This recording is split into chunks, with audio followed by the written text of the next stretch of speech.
Good morning बेटा। ये video है जिसमें मैं सॉल्व करूंगा सेकंड सेट ऑफ 11 क्वेश्चंस, सब most frequently asked questions of electrochemistry part 2। So 11 में करवा चुका हूँ। This is question number 12। Question number 12 PDF लगी हुई है, ध्यान से पढ़ें। Electrolysis of dilute solution of NaCl was carried out with 10 milli ampere. बेटा करंट है 10 मिली एम्पियर। सो करंट क्या है? 10/1000 ampere. 10 milli ampere current. The time required to liberate 0.01 mole of hydrogen. 0.01 mole hydrogen liberate करना चाहते हैं। 0.01 मोल। अब hydrogen तो H2 है। 1 मोल हाइड्रोजन लिबरेट करने के लिए for 1 mole of hydrogen we need कितना बेटा? देखो मैंने बोला था 96500 से 1 ग्राम हाइड्रोजन डिपॉजिट होगी। 1 मोल में 2 ग्राम है। सो 2 ग्राम के लिए मेरे को इतना चाहिए 2 × 96500 कूलम, यानी 1 मोल के लिए इतना चाहिए। और मैंने डिपॉजिट कितना करना? 0.01 मोल। सो 1 फॉर 1 मोल वी नीड इतने, for 0.01 mole we need 2 × 96500 × 0.01।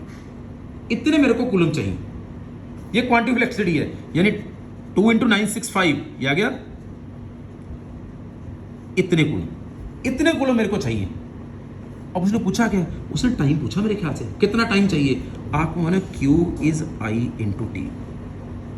Q है quantity of electricity pass 1930 coulomb. 1930 coulomb is current. Current कितना दे रखा है? 10/1000 × T। टाइम निकाल लो सेकंड्स में, टाइम निकाल लो, शाबाश।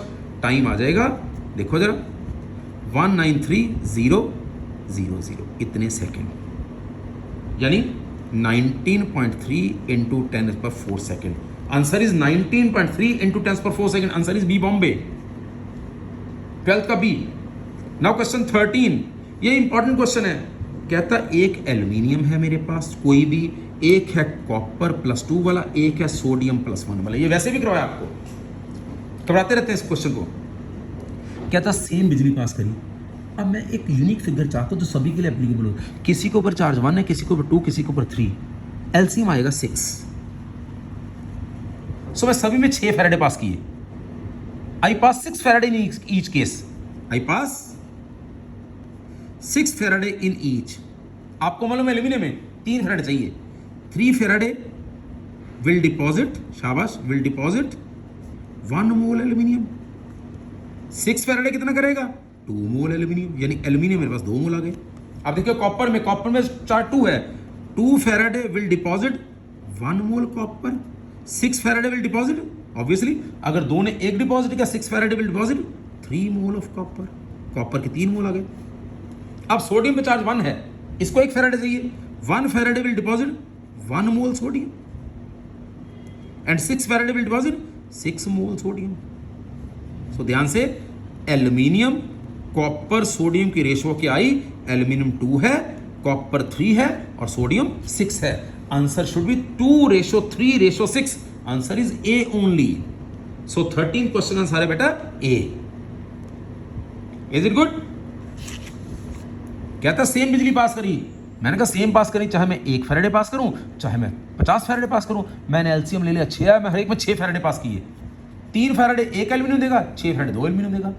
2 फैराडे 1 कॉपर देगा, 6 फैराडे 3 कॉपर देगा। 1 फैराडे 1 सोडियम देगा, 6 फैराडे 6 सोडियम देगा। Right, this is question number 13। Now question number 14, ध्यान से, very good question. Question number 14, on passing 1 ampere, current बेटा 1 एम्पियर है। On passing 1 ampere for 16 second and 5 minute, time हो गया, sorry 16 minute 5 second, ये आ गया, करो 965 सेकेंड आ गया। टाइम आ गया 965 सेकेंड। ठीक है जी, राइट। सो क्वेश्चन नंबर 14, हाँ जी, कॉपर ग्लेड से पास किया। बोलता है सारा डिपॉजिट होगा कैथोड पे। बताओ जरा सॉल्यूशन की कंसंट्रेशन क्या थी? कंसंट्रेशन क्या थी जरा ध्यान से देखिए। आपको मालूम है क्वांटिटी ऑफ इलेक्ट्रिसिटी पास होती है I × T, यानी I है 1 × 965, यानी क्वांटिटी ऑफ इलेक्ट्रिसिटी है 965 कूलम। ध्यान से, डिपॉजिट होता है कॉपर हो रहा है, कॉपर चार्ज 2 पॉजिटिव होता है, यानी 2 × 96500 coulomb deposit 1 mole of copper. वह तो सारा कॉपर डिपॉजिट हो चुका है, यानी 965 किलो कितना कॉपर डिपॉजिट करेगा? 2 into 96500 coulomb will deposit 1 mole of copper. 1 will deposit 1 over 2 into 96500. तो 965 coulomb will deposit 1 over 2 into 96500 into 965. Answer आएगा 1 over 200 मोल. 1 over 200 मोल. यानी मोलैरिटी इतनी आ गई, यानी इट इज 1 over 200 मोलर. उसने इक्विवेलेंट पूछा है बेटा, इक्विवेलेंट निकालना मोल से, तो जितना चार्ज है उससे मल्टीप्लाई कर देते हैं, यानी 1 over 200 into 2, इतने इक्विवेलेंट इतने नॉर्मल, यानी 1 over 100 नॉर्मल. अगर आपको मोलैरिटी पता हो, नॉर्मेलिटी निकालनी हो, तो जितना चार्ज है उससे मल्टीप्लाई कर देते हैं. आंसर आएगा 1 over 100 यानी 0.01. Answer should have been 0.01 normal. A answer is 0.01 normal. A answer होना चाहिए. दिस इज क्वेश्चन नंबर 14 बेटा. Now question number 15. Question number 15, which of the following statement is not correct. कौन सी स्टेटमेंट ठीक नहीं है about inert electrode. Inert electrode के लिए क्या ठीक नहीं है. It does not correct about inert electrode. It doesn't participate in cell reaction. बिल्कुल इनर्ट इलेक्ट्रोड खुद पार्टिसिपेट नहीं करता, क्योंकि ना इलेक्ट्रॉन मतलब ना उसकी ऑक्सीडेशन होती है ना रिडक्शन होती है. Number 2, it provide surface for either oxidation और रिडक्शन. बिल्कुल ठीक है, ये सरफेस प्रोवाइड करता है क्योंकि इसके ऊपर किसी की ऑक्सीडेशन नहीं है या किसी की रिडक्शन नहीं है. It provide surface for conductance of electron. बिल्कुल इलेक्ट्रॉन ट्रांसफर में मदद करता है. Last, it provide surface for redox reaction. No, ये रिडॉक्स रिएक्शन नहीं करता, ये आइदर ऑक्सीडेशन करता है और रिडक्शन करता है, दोनों इकट्ठे नहीं करता. इसलिए इसका आंसर डी बनेगा. D is wrong. D is wrong. Now question number 16. ये जबरदस्त क्वेश्चन है. कहता pressure of hydrogen required to make potential of hydrogen electrode zero. कितना प्रेशर चाहिए कि हाइड्रोजन इलेक्ट्रोड का पोटेंशियल जीरो हो. आपको मालूम हाइड्रोजन इलेक्ट्रोड के लिए रिडक्शन रिएक्शन कंसीडर करनी है. हाइड्रोजन इलेक्ट्रोड के लिए reduction reaction 2H positive plus 2 electron give H2. Right. अब आपको मालूम है E is equal to E0 minus 0.0502 log of pressure of H2 over H positive की पावर 2. ठीक है. उसने बोला था जीरो पोटेंशियल करना है, पोटेंशियल भी जीरो है, E0 तो है ही zero, minus 0.0502 log of pressure of hydrogen 1 over H positive की पावर 2. ठीक है, यानी ये भी इधर आके जीरो हो गया, यानी log of 1 over H positive की power 2 is zero. Taking anti log, taking anti log,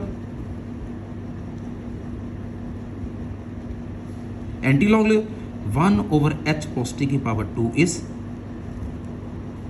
what is H positive. हाँ, 1 ओवर H पॉजिटिव का power 2 is 1. Oh sorry, pressure of hydrogen नहीं, प्रेशर निकालना है. PH2 ओवर H पॉजिटिव की power 2 is 1. ठीक है, जरा ध्यान से देखें. PH2 over H positive. अब पानी में H पॉजिटिव भी टेंस टू -7 है, OH भी टेंस टू -7 है, सो टेंस टू -7 की पावर 2 इज 1. ठीक है, so pressure of H positive is tens to -14.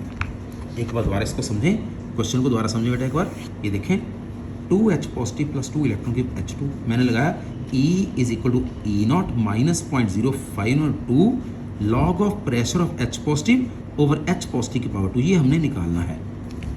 अब E0 तो जीरो होता ही है, उसने बोला EMF भी जीरो लगाना है, यानी J B zero is minus 0.0502 log of pressure of H2 over H positive की पावर 2.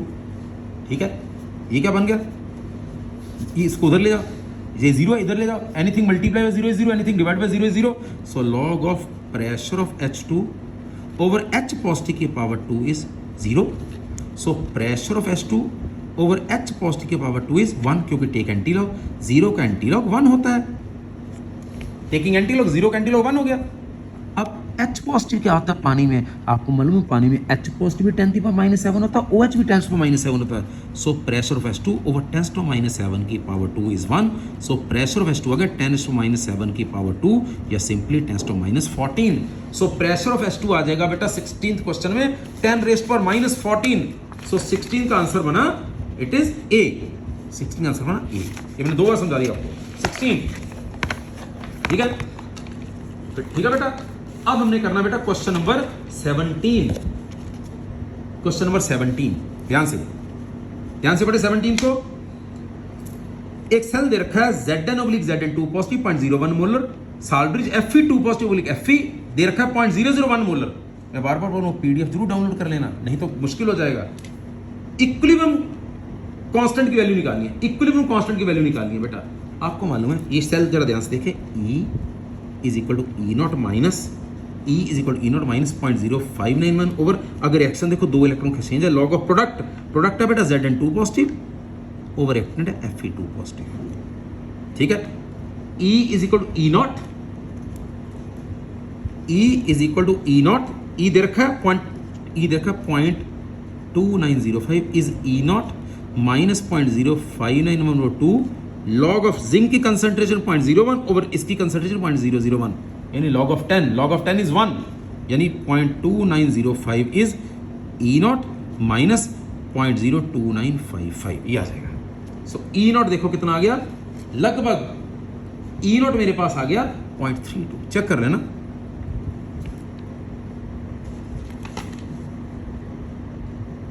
E नॉट आएगा 0.32, ध्यान से देख लेना कहीं कैलकुलेशन में कोई गलती ना हो जाए। 0.2905 चेक कर लेना जो भी बेटा, जितना भी आ गया E नॉट कैलकुलेट कर लेना, whatever E not is there, ठीक है। ये E नॉट आ गया। अब उसने बोला इक्विलिब्रियम कांस्टेंट निकालो, आपको मालूम है E not is 0.0591/n log of Kc, E not is 0.0591/n log of Kc। So E not है 0.32 इज 0.05/2, दो इलेक्ट्रॉन एक्सचेंज है क्वेश्चन नंबर 17 में, यस दो इलेक्ट्रॉन है, log of Kc,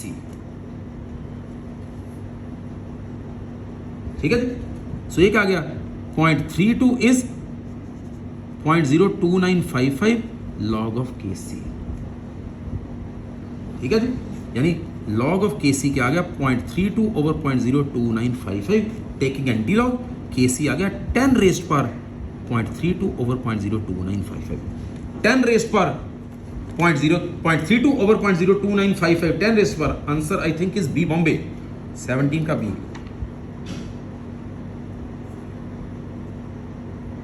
ठीक है जी, फिर भी एक बार इसको चेक कर लेना, E नोट का आंसर दो। नाउ कम्स क्वेश्चन नंबर 18, ये एक जबरदस्त क्वेश्चन है, 18th क्वेश्चन, शाबाश। हाँ बेटा ध्यान से देखिए क्वेश्चन नंबर 18। हाँ जी, इसमें 3 रिएक्शन दे रखी हैं। एक ये रिएक्शन है Mn3 positive plus electron give Mn2 positive, E naught आ गया 1.51। और एक्शन दे रखी है Mn2 positive plus 2 electron give Mn, E naught दे रखा है -1.185, ये दे रखा है। पूछी कौन सी रिएक्शन है, पूछी है 3Mn2 positive give Mn plus 2Mn3 positive, ये बनानी है, ये रिएक्शन बनानी है, इसका E नॉट निकालना है। ठीक है, अब बैलेंस करो इसको, क्योंकि मेरे को Mn ज़्यादा चाहिए, 2 इलेक्ट्रॉन इधर भी 2 इलेक्ट्रॉन इधर भी 2 का करो, 2 2 और 2। ठीक है जी, मेरे को इस रिएक्शन के लिए डेल्टा G3 नॉट क्या हुआ बेटा, जरा देखिए ध्यान से सॉल्व करके। ये डेल्टा G2 नॉट है, मेरे को Mn चाहिए राइट में, यहां Mn राइट में है, यानी D2 वाला था, इसलिए डेल्टा G2 नॉट। ठीक है, right, minus delta G1 not, क्योंकि मेरे को Mn3 पॉजिटिव राइट में, वहां है लेफ्ट में, इसे माइनस किया, delta G2 naught minus delta G1 not.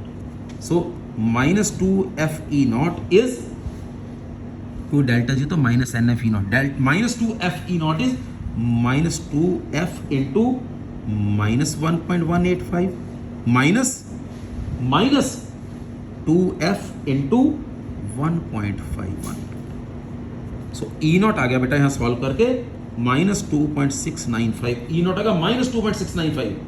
और आपको मालूम है पूछा हुआ equilibrium constant E not is 0.05N log of Kc, E not आएगा -2.695 is equal to 0.0592 log of Kc। ठीक है, सो इसमें हम पहले log Kc फिर टेकिंग एंटी लॉग लेंगे, तो Kc आ जाएगा लगभग 6.3 इंटू 10⁻92, ये सॉल्व करने से आ जाएगा। ठीक है, शाबाश। This is question number 18। Now question number 19। बेटा 19 के बाद क्वेश्चन बड़े आसान हो जाएंगे। Question number 19, specific conductance of A saturated solution of silver bromide is के, यानी स्पेसिफिक कंडक्टेंस इज के। लिमिटिंग आयनिक कंडक्टिविटी यानी इक्विवेलेंट लिमिटिंग आयनिक कंडक्टिविटी यानी लैम्डा नॉट AgBr का, लैम्डा नॉट AgBr होगा lambda naught Ag plus lambda naught Br, ये दिया x plus Y, यानी लैम्डा नॉट दिया x प्लस वाई। ठीक है जी।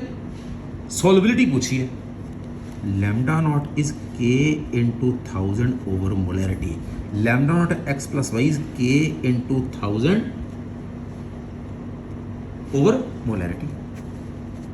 सो मोलैरिटी क्या आ गई बेटा, मोलैरिटी मीन सॉल्युबिलिटी, मोलैरिटी क्या आ गई k into 1000 over x plus Y, क्योंकि मोलैरिटी इतने मोल पर लीटर, इतने मोल पर लीटर। रिमेंबर क्वेश्चन ध्यान से पढ़ोगे, उसने लिखा ग्राम पर लीटर AgBr, और AgBr का वेट क्या होता है Ag 108, Br 80, 108 प्लस 80 188, यानी k into 1000 over x plus Y into 188 इतने ग्राम पर litre. Answer should be this is 19। Now comes question 20। ये एक इक्वेशन दे रखी है, ध्यान से इक्वेशन लिखे, E is equal to E0 minus 0.059 log of concentration of product है zinc ion over H positive की पावर 2। ये पूछ रहा है अगर और एसिड डालें, जरा ध्यान से देखें, और एसिड डालें क्या होगा, एसिड डाला मींस H पॉजिटिव, मोर acid means more H positive. सोचो बेटा ध्यान से देखें, अगर H पॉजिटिव बढ़ गया तो ये वैल्यू कम होगी, अगर H पॉजिटिव बढ़ गया तो ये वैल्यू कम होगी, अगर ये वैल्यू कम होगी तो कम माइनस करना पड़ेगा, कम माइनस करना पड़ेगा, EMF बढ़ जाएगी। So more H positive lesser is E।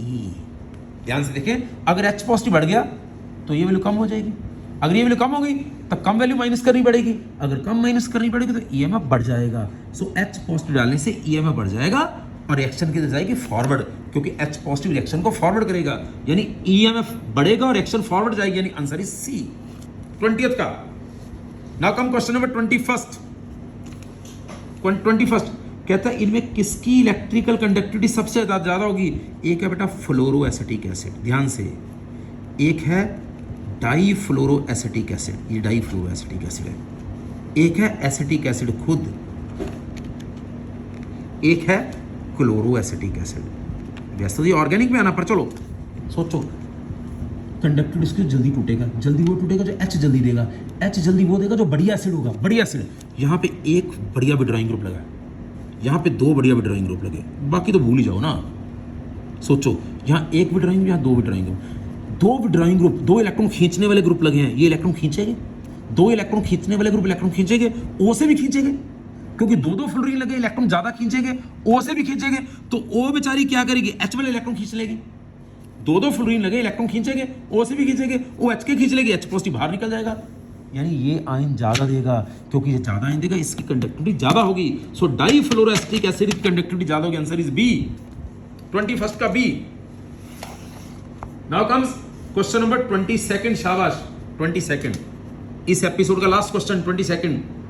Molar conductivity of strong electrolyte, molar conductivity of strong electrolyte आपको मालूम है, lambda naught is lambda is equal to lambda not minus B under root C, minus B under root C, यानी concentration बढ़ने से molar conductivity कम होती है। ठीक है, lambda is equal to lambda not minus B under root C. Molar conductivity of strong electrolyte concentration बढ़ने से कम होगी, decrease the square root of concentration. Straight line equation है ना, आपको मालूम है, डिबाई-हक्कल इक्वेशन, डिबाई-हक्कल इक्वेशन थी, lambda is lambda not minus B under root C, straight line की इक्वेशन है, यानी गाढ़ा करने से मोलर कंडक्टेंस कम होगी, क्यों गाढ़ा करोगे ये वैल्यू बढ़ेगी, ज्यादा माइनस करना पड़ेगा, मोलर कंडक्टेंस कम होगी, यानी गाढ़ा करने से मोलर कंडक्टेंस कम होती है। और लीनियरली ये, क्योंकि ये इक्वेशन स्ट्रॉन्ग इलेक्ट्रोलाइट किया और लीनियर की इक्वेशन है, स्ट्रेट लाइन की इक्वेशन है, so answer should be D 22nd का डी। सो इसके साथ ही some most important questions of electrochemistry part 2 खत्म होता है।